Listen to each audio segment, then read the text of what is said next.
മറ്റൊരു വീഡിയോയിലേക്ക് സ്വാഗതം. ഇന്നത്തെ വീഡിയോ Canonന്റെ ലേസർ ആൾ-ഇൻ-വൺ പ്രിന്ററായ Canon MF4820d എന്ന പ്രിന്റർ എങ്ങനെ പ്രിന്റ് ചെയ്യാം എന്നതിനെക്കുറിച്ചുള്ള ഒരു സിമ്പിൾ വീഡിയോ ആണ്. വീഡിയോ കാണുമ്പോൾ ചാനൽ ഒന്ന് സബ്സ്ക്രൈബ് ചെയ്യുക, ലൈക്ക് ചെയ്യുക, കമന്റ് ചെയ്യുക, ഷെയർ ചെയ്യുക. അപ്പോൾ നേരെ വീഡിയോയിലോട്ട് പോകാം.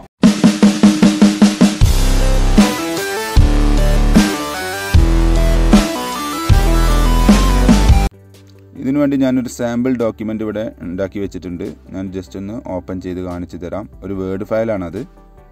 നോർമൽ കേസിൽ നമുക്ക് പ്രിന്റ് ചെയ്യാൻ വേണ്ടി Ctrl+P എന്നുള്ള കമാൻഡാണ്. കൺട്രോൾ ബട്ടണും പ്രസ് കൂടെ അതിന് ശേഷം P എന്നുള്ള ബട്ടണും പ്രസ് ചെയ്യുന്നതോടുകൂടി പ്രിന്റ് കമാൻഡ് വരുന്നതാണ്. ഇപ്പോൾ കാണിച്ചു തരാം. യെസ്, ഇതേപോലെ ഡയലോഗ് ബോക്സ് ഓപ്പൺ ആയി വരും. നോർമൽ കേസിലാണെങ്കിൽ നിങ്ങൾക്ക് നമ്പർ ഓഫ് കോപ്പീസ് എത്ര വേണമെന്നുള്ളത് ഇവിടെ മെൻഷൻ ചെയ്തതിന് ശേഷം ഓക്കെ എന്ന് കൊടുത്തു കഴിഞ്ഞാൽ ഇതേപോലെ പേപ്പർ പ്രിന്റ് ചെയ്ത് വരുന്നതാണ്. കണ്ടില്ലേ, പ്രിന്റ് ചെയ്ത് വന്നിട്ടുണ്ട്. പ്രിന്ററിന് ചെറിയൊരു കംപ്ലൈൻറ്റ് ഉള്ളതുകൊണ്ടാണ് ക്ലിയർ ഇല്ലാത്തത്. ഇനി കൂടുതൽ അഡ്വാൻസ് ഫീച്ചേഴ്സ് നിങ്ങൾക്ക് വേണമെന്നുണ്ടെങ്കിൽ അതിന് നിങ്ങൾ ഒന്നുകൂടി Ctrl+P എന്ന് കൊടുത്തുകൊണ്ട് പ്രിന്റ് കമാൻഡ് കൊടുക്കുക. ഇവിടെ പ്രിന്ററിൻ്റെ പേര് കാണിക്കുന്നതിന് കൂടെ ഇവിടെ പ്രോപ്പർട്ടീസ് എന്നുള്ള കണ്ടില്ലേ, അത് ക്ലിക്ക് ചെയ്യുക. അവിടെ നിങ്ങൾക്ക് കാണാൻ കഴിയും കുറച്ച് ഓപ്ഷൻസ് ഉണ്ട്. ഇതിൽ ഫസ്റ്റ് വരുന്നത് നമ്മുടെ പേപ്പർ സൈസ് ഏതാണെന്നുള്ളതാണ്. അത് കറക്റ്റായിട്ട് കൊടുക്കുക.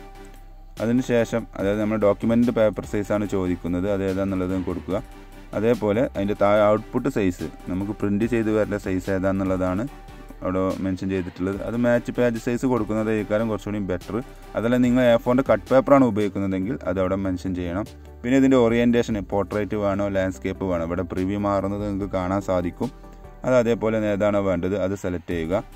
അതിനുശേഷം ഒരു പേജിൽ ഒരു ഡോക്യുമെൻ്റ് മതി, അതല്ല ഒരു പേജിൻ്റെ ഉള്ളിൽ രണ്ട് അവിടെ പ്രിന്റ് ചെയ്യണമെന്നുണ്ടെങ്കിൽ അത് അവിടെ മെൻഷൻ ചെയ്യുക. പേജ് ഔട്ട് എന്നാണ് അതിന് പറയുന്നത്.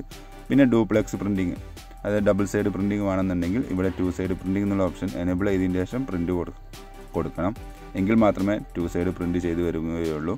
പിന്നെ ലോങ് എഡ്ജ്, ഈ 2 സൈഡിൻ്റെ ഒരു ഓപ്ഷനിൽ വരുന്നതാണ് ഈ ലോങ് എഡ്ജ്, ഷോർട്ട് എഡ്ജ്. അത് നിങ്ങളുടെ ഇഷ്ടാനുസരണം നിങ്ങൾക്ക് മാറ്റി കൊടുക്കാവുന്നതാണ്.